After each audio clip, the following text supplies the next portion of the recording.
Hey guys, it's Amy, your golf coach. Welcome to my backyard. Golf with Amy's Aiming Corner. This is the 12th hole.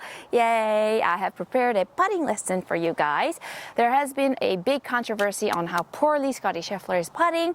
So I've noticed a couple things on his putting technique. So I wanted to share that with you and hoping to improve your putting game as well to help you win more games out there and enjoy your golf rounds. And today we have a big giveaway from Seymour Putters. Yay! I've been using this mini giant for about 6 years. So Seymour Putters have been generous enough to offer 5 mini giants to our subscribers. Woohoo! I'm really happy that you guys get to try the putter I really love. They're about $400 a pop. So Seymour Putters is dropping a couple G's here today. So big thanks to Seymour Putters. I will tell you how to enter for the event at the end of the lesson. So stay tuned. I've prepared today's lesson just because there's been so much talk on how poorly Scheffler is putting, and yes, he's ranked #1 in the world, and he's ranked #1 in many different areas, but when it comes to putting right now, he's ranked 99th. That's not very good, guys.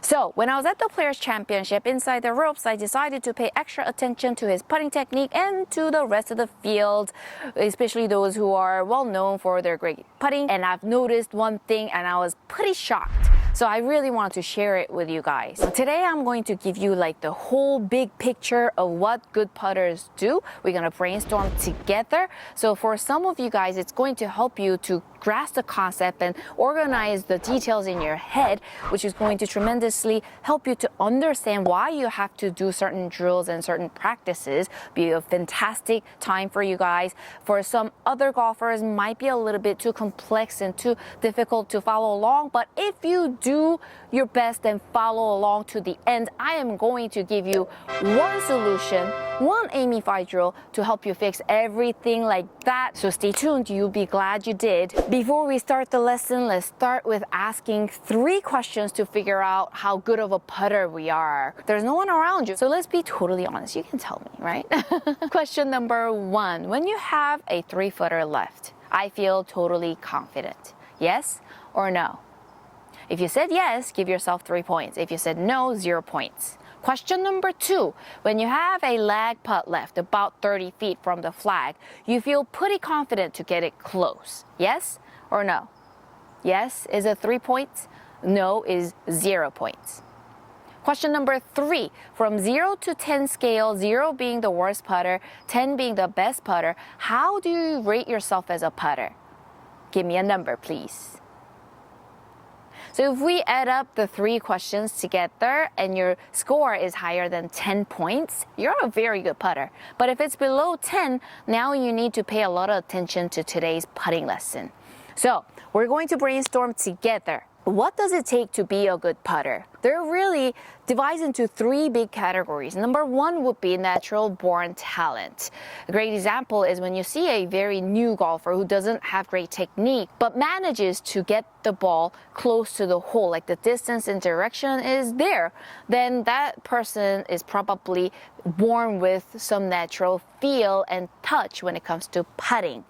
It's really great to have a lot of that, but if you don't you worry, because the second part can really help you overcome that. Number 2 is the technique. Technique involves learning sound technique and putting the time into training it to making it yours and programming it into your body. Sound technique and training. Number 3 would be the ability to make that ball go in the hole. A great example would be Tiger Woods. We always used to say he wills that ball into the hole and he would make the craziest, longest putts. His mind was allowing him to make the ball go in the hole. It's a separate skill. Doesn't matter if you have the most perfect technique. If you lack skill in making the ball go in the hole, you will not be making a lot of putts. You really can't move on to the 3rd step until you have halfway decent technique, right? I mean, if you have poor technique, it's really going to be hard to will that ball into the hole. So today we're gonna focus on the sound technique, the second part. Once you get better at this, we're gonna go ahead and move on, and I'm going to show you how to will that ball into the hole. When you look at great putters, there's really a pattern. they all put a beautiful roll on the ball. Roll on the ball is once that ball leaves the putter face, we're minimizing any unnecessary side spins and back spins so it rolls beautifully.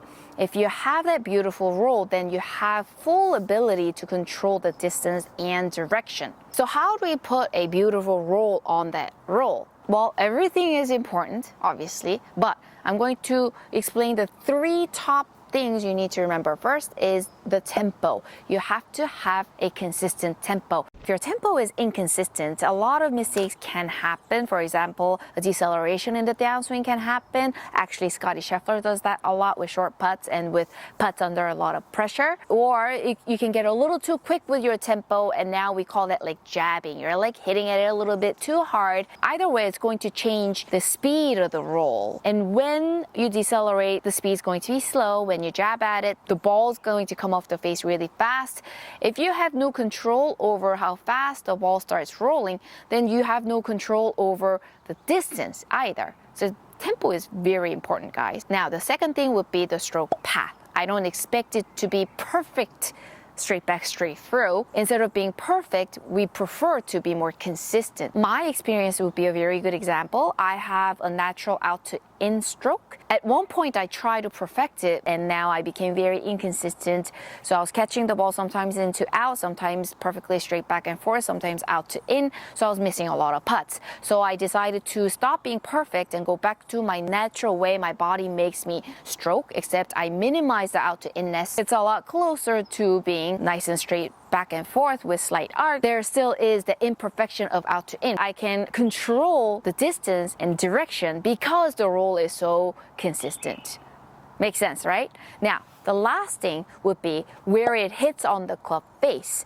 The putter face, we want to hit within the sweet spot for sure. It doesn't have to be perfectly in the middle. It'd be really hard to do that. But you know the keyword now, it's the consistency we're looking for. Because my path is slightly out to in, I'm talking about less than 0.5 degrees, but because of that motion, I do tend to hit slightly on the toe side within the sweet spot, but it's very consistent. But let's say you're hitting slightly on the toe side, slightly on the heel side, sometimes in the middle, then every time the spin on the ball is going to be different, therefore giving you a very inconsistent roll on the ball. We don't want that. We want the point of contact at impact to be consistent, but within the sweet spot. So let's keep brainstorming. How do we get a beautiful roll and get the tempo going beautifully, get that stroke path going somewhat close to being really good, and that point of contact at impact going consistent? How do we do that?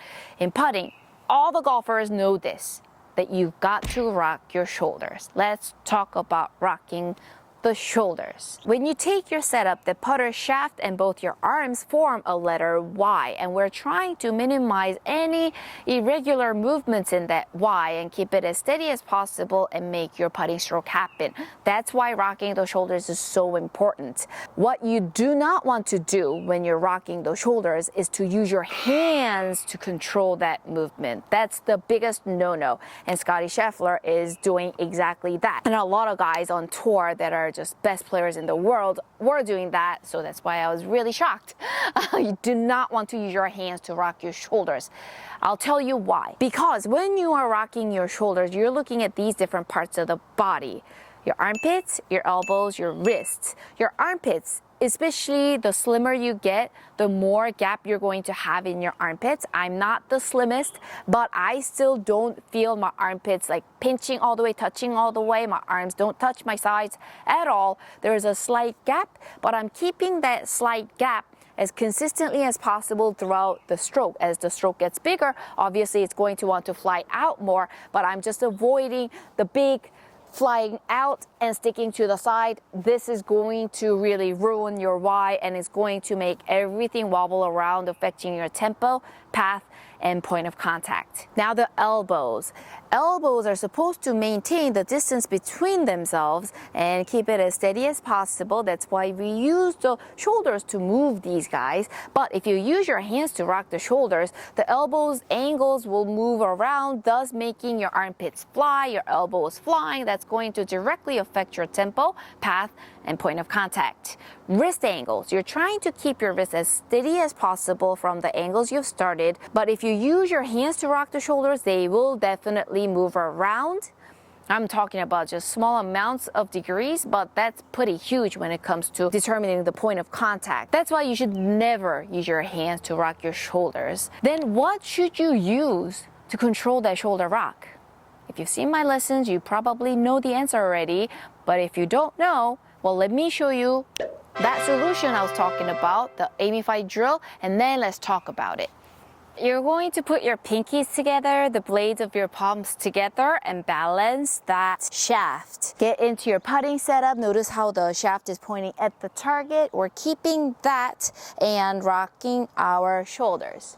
When we rock our shoulders, notice how the shaft keeps pointing at the target as much as possible instead of doing this. This is open face, closed face. When we rock the shoulders, now you notice it moves more up and down ways as opposed to round and round. Your knees, your hips, your head, nothing moves. Now you're going to start to feel your core engage. Everybody has six-pack. I know a lot of us have that six-pack embedded deep in there, but we do have it. Out of the six-pack, the top two is engaged fully. It's not moving around, but it's engaged, and that's what's controlling the shoulder rock, not your hands. Also, one bonus tip here: from the distance from the setup to the top of the backswing, let's say that's X amount. Now from the top of the backswing to the finish, which is the downstroke, should be twice as big as that backswing. It's 1-to-1 ratio, but a lot of golfers tend to think, okay, I've used this much energy to get to the top, so I'm using the same amount of energy in the downswing. A lot of times you're going to have a poor finish, end up using your hands to finish up, or the finish becomes very inconsistent, which also affects all of your tempo, path, and point of contact at impact. So you want to make sure you use the core X amount for the backswing and twice as much in the downswing. That way you're pushing, rocking that shoulder through and completing your stroke.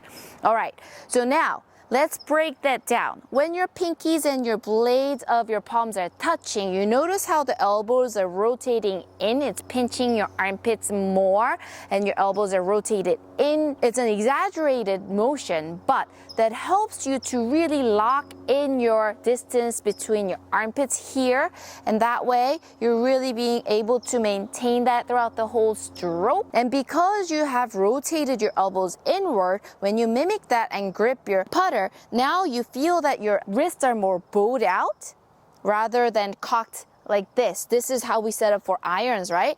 But when your wrists are bowed out, now that shaft is in line with your forearms, and that's what we want. That keeps that wrist really steady, and little bit bow in your wrist helps you to keep your wrist angles really steady as opposed to when you're cocked. Now there's a lot more freedom to move your wrist around during your stroke. So little bow in the wrist really gets that setup nice and tight and helps you to maintain those angles throughout the whole stroke.